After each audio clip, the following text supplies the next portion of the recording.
Hey guys, it is the Lego Seraph, and today, as you can tell by the title, I'm bringing you another physics project overview.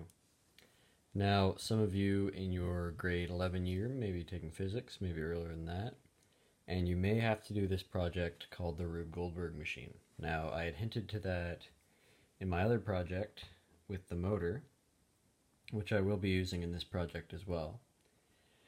And before I tore it all apart, I'd like to show you guys to give you some ideas and some understanding. So we'll start with the first part of this Rube Goldberg machine. So to start us off, we have our first transfer of energy.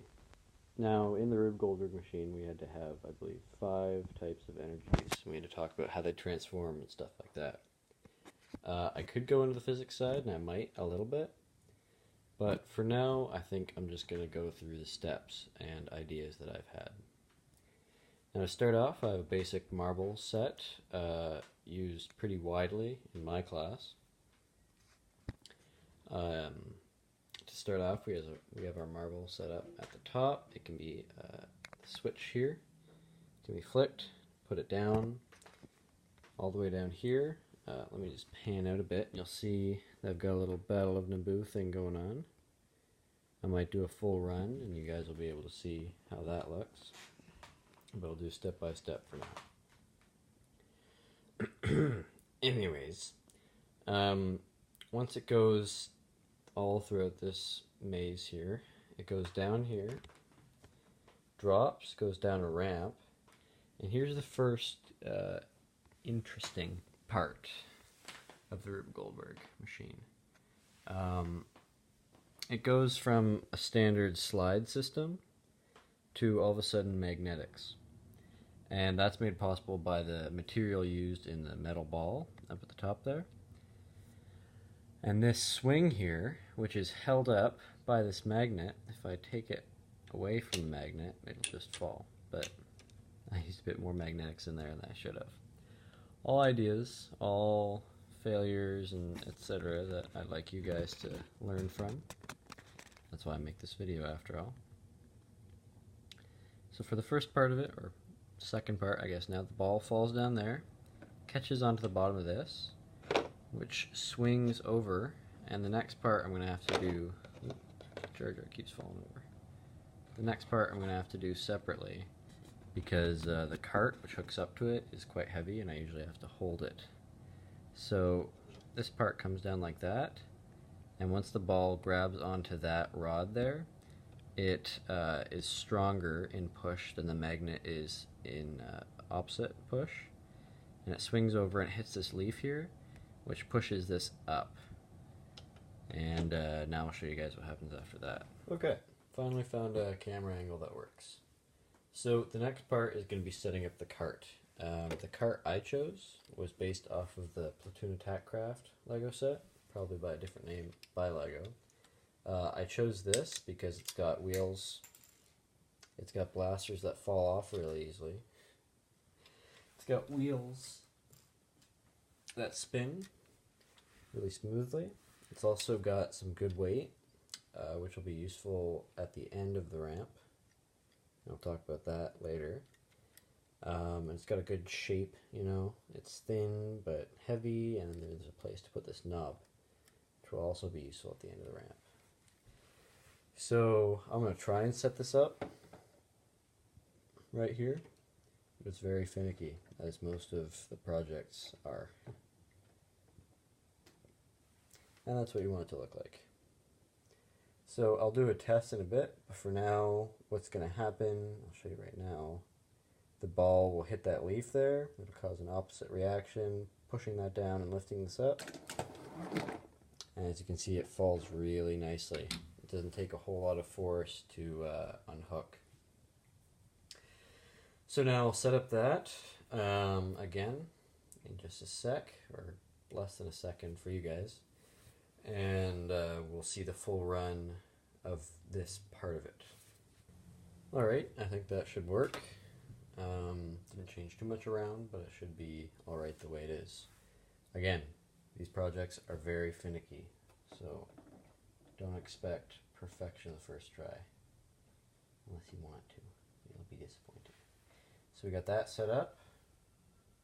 Now, if all goes accordingly, work out.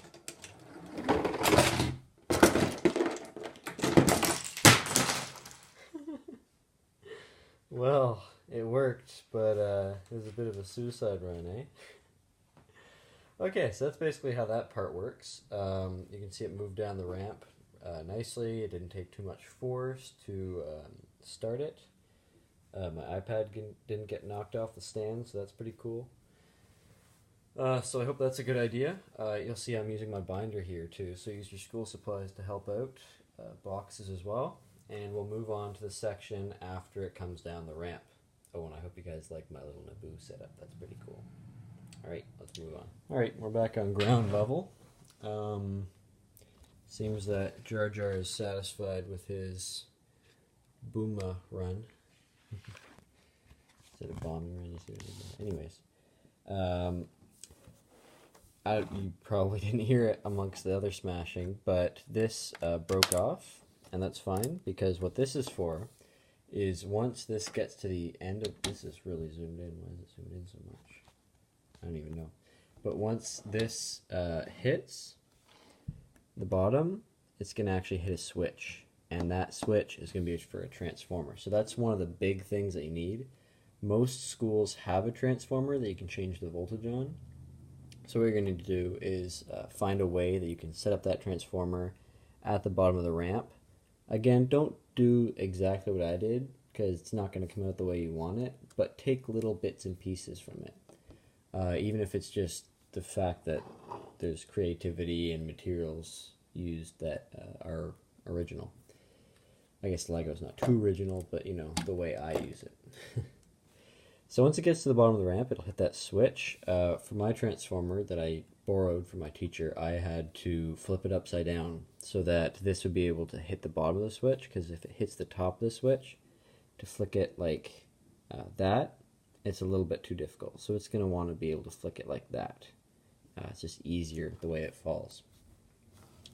Give yourself some changing room though if you do use a cart to hit something, because you're going to want to be able to move it around. So you can see I can move it down there, I can move it up, I can't, there, I can move it here, I can spin it around, I can move it around, I can move it anywhere.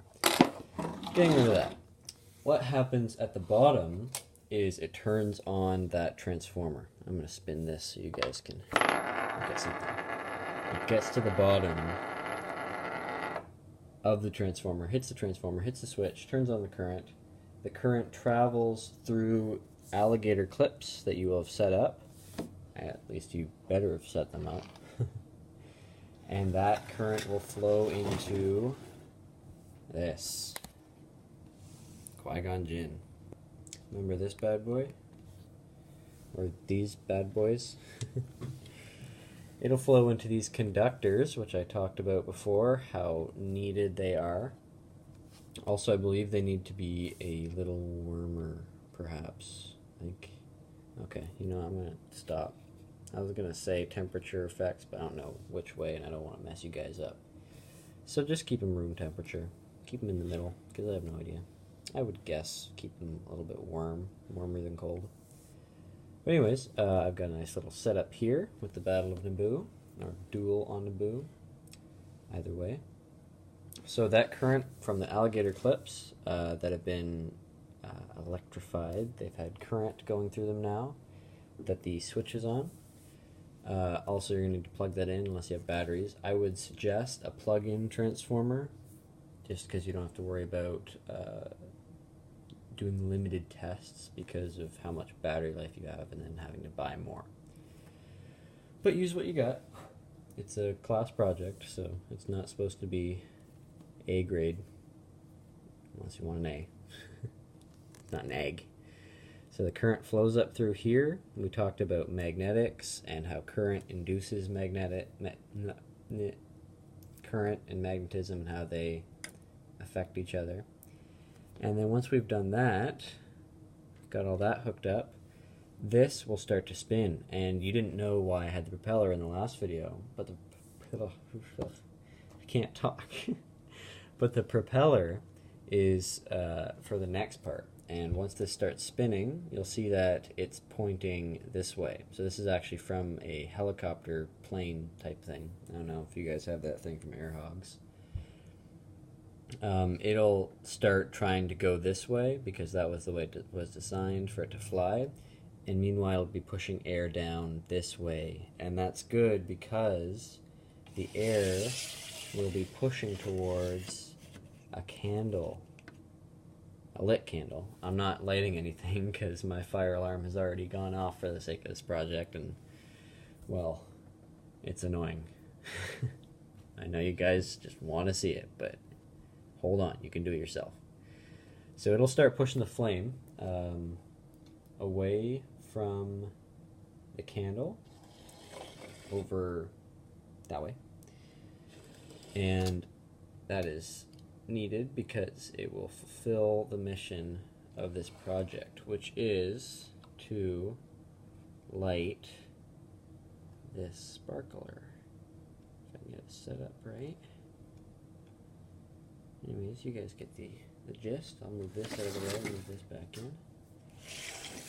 Make sure everything is pointed towards the sparkler though, just so it's easier. I actually had to keep this really close, and while it didn't light automatically, it did make it a lot easier for the propeller to work, because you're not going to get anywhere close to 100% efficiency. I'd be surprised if you got 30% efficiency for the wind to flame movement. But anyways, that flame is going to push over to the chemicals lining the sparkler, and they will react and they will start to explode, and that will give me, or you, your final product. Final project, maybe, but also final product. And that is my Rube Goldberg machine. It is partly broken now, but that's fine because I wanted to make this video for the sake of you guys and, you know, friends, family, etc., who may be watching this video who are going into physics and need ideas, because I needed ideas.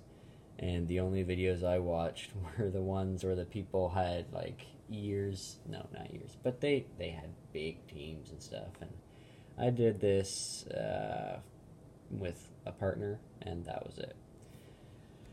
So, with that said, I hope you guys enjoyed this video. If you liked it, like it. If you don't like it, tell me why. Please tell me why. And I don't know, maybe I'll see you in the next one, maybe. Shout out to that guy who's gonna watch the next video, I guess, maybe. I don't know, tell me if you want a shout out. Shout out to the JoJo's man, Lockyer. That kid's great. And tell me what you guys want to see next, as well as checking out the gaming, which is happening. If you haven't already left yet, I'll talk to you about that quick. So, there's gaming.